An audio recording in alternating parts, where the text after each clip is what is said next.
आज की कहानी का शीर्षक है संत भैंसा और नटखट बंदर, जो हमने जातक कथाओं से ली है। वाचक स्वर है कुलदीप खरेकर।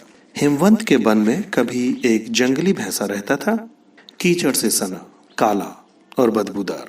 किंतु वह एक शीलवान भैंसा था, शांत रहता था। उसी वन में एक नटखट बंदर भी रहा करता था। शरारत करने में उसे बहुत आनंद आता था, मगर उससे भी अधिक आनंद उसे दूसरों को चिढ़ाने और परेशान करने में आता था। अतः स्वभावतः वह भैंसा को भी परेशान करता रहता था। कभी वह सोते में उसके ऊपर कूद पड़ता, कभी उसे घास चरने से रोकता, तो कभी उसके सींगों को पकड़कर कूदता और नीचे उतर जाता, तो कभी उसके ऊपर यमराज की तरह एक छड़ी लेकर सवारी कर लेता। भारतीय मिथक परंपराओं में यमराज की सवारी भैंसा बताई जाती है। उसी वन में एक वृक्ष पर एक यक्ष रहता था। उसे बंदर की छेड़खानी बिल्कुल पसंद न थी।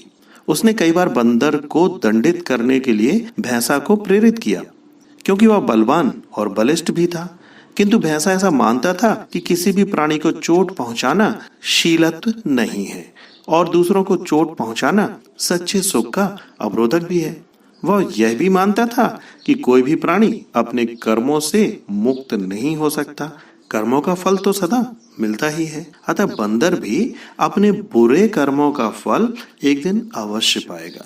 और एक दिन ऐसा ही हुआ, जबकि वह भैंसा घास चरता हुआ दूर किसी दूसरे वन में चला गया। संयोगवश उसी दिन एक दूसरा भैंसा पहले भैंसा के स्थान पर आकर चरने लगा। तभी उछलता कूदता बंदर भी उधर आ पहुंचा। बंदर ने आओ देखा न ताओ, पूर्ववत वह दूसरे भैंसा के ऊपर चढ़ने की वैसी ही गलती कर बैठा।